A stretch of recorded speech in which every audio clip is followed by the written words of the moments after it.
wet Hungaroring. Welcome also here to Motors TV and our continuing coverage of Formula V8 3.5 Series. I'm Mark Cole, and this is race 2 of the second weekend of racing of the Formula V8 Series, which of course has morphed out of World Series by Renault last year. It's the same cars that ran in the WSR 3.5 Series, but under a new overall cover. It's still Jaime Alguersuari and his RPM team who are running this. Look at this, wet conditions and a wet qualifying this morning. Tom Dillman of France putting his car on pole from Israeli driver Roy Nissany for Lotus. On row 2, it's Matthew Zabazia, Aurélien Panis, and Louis Delatraz and Renny Binder. Beisky Visca, there she is, the Dutch girl with Pietro Fittipaldi, Johnny Cecotto, Giuseppe Cipriani, Matevos Isakayem, Tor Baptista, Igor Onodzes, the Russian, Yu Kanemaru, the Japanese, and all alone on the back row of the grid is Alfonso Celis, and Celis has been loaded up with penalties. He will be starting from the back, having had a 5-place penalty. As he only qualified in 11th place anyway, that means he has going to be starting from 15th place. Otherwise it would have been 16th. So there we go. Wet conditions, as we say, not pleasant here at all in Hungary, and it's been a big weekend of racing here. World Touring Car Championship and of course the European Euro Formula 3 Series. Ben Barnicoat of Britain taking a big win here this morning in the rain after George Russell was taken out of the race. So anyway, this is Formula V8. Yesterday's pole man was Tom Dillman. The winner of that round yesterday was in fact Johnny Cecotto Jr. So we're looking out now for a lot of racing here today. Tom Dillman on that pole position, and can he turn that into his and his team AVF's first ever win here in the series? Time will tell. 40-minute race plus 1 lap at the end, and it includes pit stops, and we will be covering all of that as it happens here on Motors TV. So 15 cars on the grid. And the championship leader as they come here this weekend is indeed Tom Dillman after a 3rd place in 2 seconds. Just looking down the grid now, there is Pietro Fittipaldi, who is grandson of Emerson Fittipaldi, so famous names racing here. A lot of famous names. Louis Delatraz, of course, son of Jean-Denis Delatraz. Aurélien Panis, son of Olivier. Johnny Cecotto Jr., well, that speaks for itself. And Alfonso Celis Jr., his father, famous Mexican racer. So here is Cecotto Jr., the Venezuelan, born in Germany, and as we said, taking that win yesterday from pole position. A big win for Johnny there in the number 21 car run by RP Motorsport out of Italy, and their first ever win in this series. Johnny's first win as well, and let's see if Tom Dillman can give, as we said, give Adrian Valles Racing his first win as well in the 3.5 series.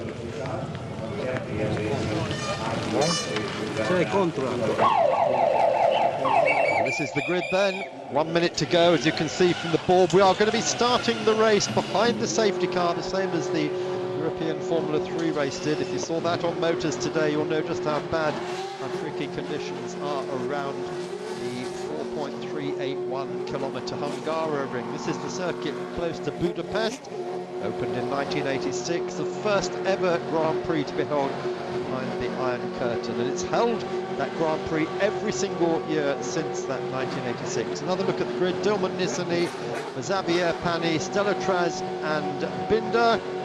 Binder's father Joe, of course, a Formula 1 driver. Visca, Fittipaldi, Cecotto Jr., Cipriani, Orodes, Kanemaru and Celis Jr. from Mexico City, just completing the rest of that grid. So championship standings: Dillman leads Delatraz, Panis, Cecotto and Xavier after those first 3 races in the series.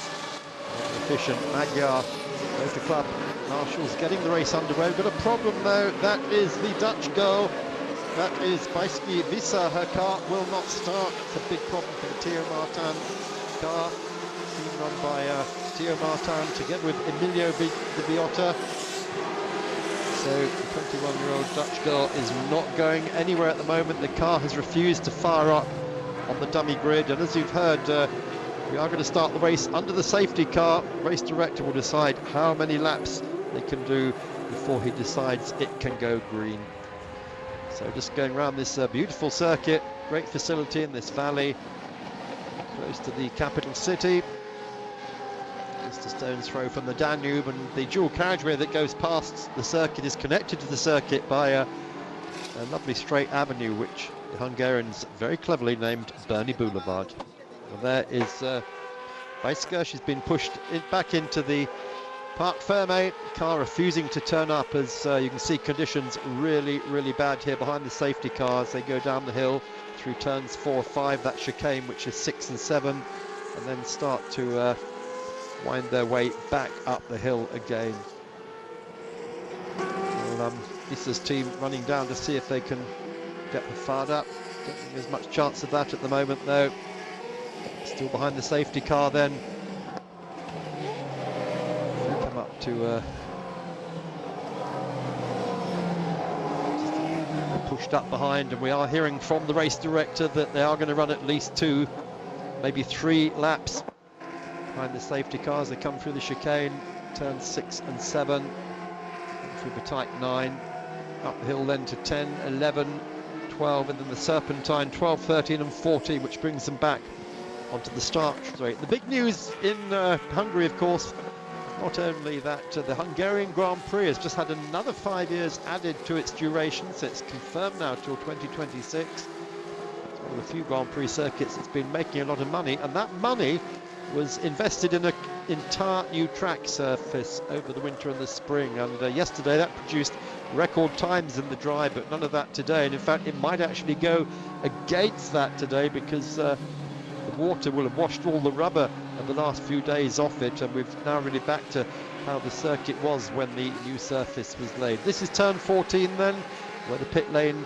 entrance starts on the inside of the turn, and look at the rain coming down really heavily now. It was bad enough for the Formula 3. It was there for both of the World Touring Car Championship races. What a day of racing it's been. Those who've been watching motors today will have seen at Monza that McLaren took that win, and McLaren also winning at Estoril in the GT Open.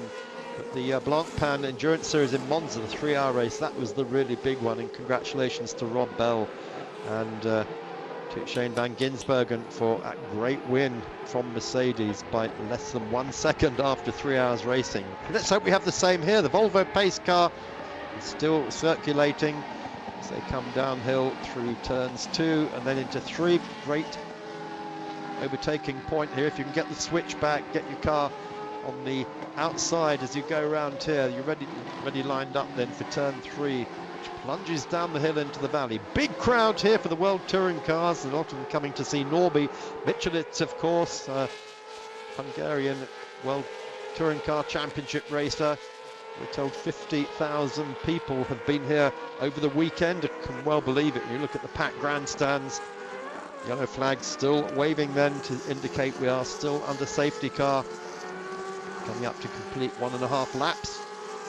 And as the clock ticks away, you can see we've already had 4 minutes of the 40 minutes. Pit stop window will open on lap 5. It'll close on lap 15. So it depends how many laps they do behind the safety car before anyone decides if they're going to peel off or not. So Tom Dillman of France leading the championship, his 3rd successive pole position. 1 in Aragon last weekend, 1 yesterday here in Hungary, and 1 this morning here in Hungary. His finishing positions had a 3rd and a 2nd in Aragon, had a 2nd yesterday, which is why he's leading the championship. Alongside him, very much an outsider, Roy Nissany, the man from Tel Aviv, who was born and brought up here in Hungary, in Budapest, driving for Lotus, the Cherise Gravity Lotus team. 2 7th places in Aragon, a 6th place here yesterday, 7th in the championship. Mathieu Vazavier on road 2, he lost his pole position this morning, in fact, for not respecting track limits, and a number of them had dipped into the just below the 2-minute mark in the wet. Mathieu put his fastest time and it was taken away from him, and it dropped him from first to third on the grid, driving for SMP. Fifth in the championship, a second and a retirement in Aragon, and a fifth place here yesterday. And alongside him, Olivier Panis' boy Aurélien. Of course, fought throughout the Andros Trophy with Mathieu Xavier. Mathieu became a champion just a couple of months ago at the end of the Winter Ice Racing Series, the electric division, and Aurélien finished up as his vice champion. Aurélien driving for Arden here, team run by Christian and Gary Horner.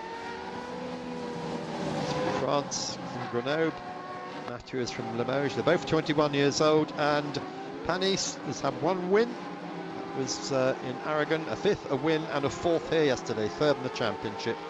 Louis Delatraz, another of the great hopes, a Swiss driver, starting from row 3 in that Fortec car. That's the red car coming to you, Pat. He's just ahead of the other Lotus of Rennie Binder, which is running in the non-black colours. So Louis Delatraz, one win, that opening win of the year, and a pole position, had a fifth in Aragon to follow that up with, and a third here yesterday, which puts him second in the championship. So we're just race director just putting his hand out, I think, to see how heavy the rain is. They can see that, and they are going to do a further lap at least. We could have 3 or even 4 laps behind the safety car before we get the green for go. So just to carry on with row 3, Rennie Binder from Austria in the Lotus, a fourth and a third in Aragon. Not so good yesterday in 11th. He is sixth rather, in the championship, and it's Binder's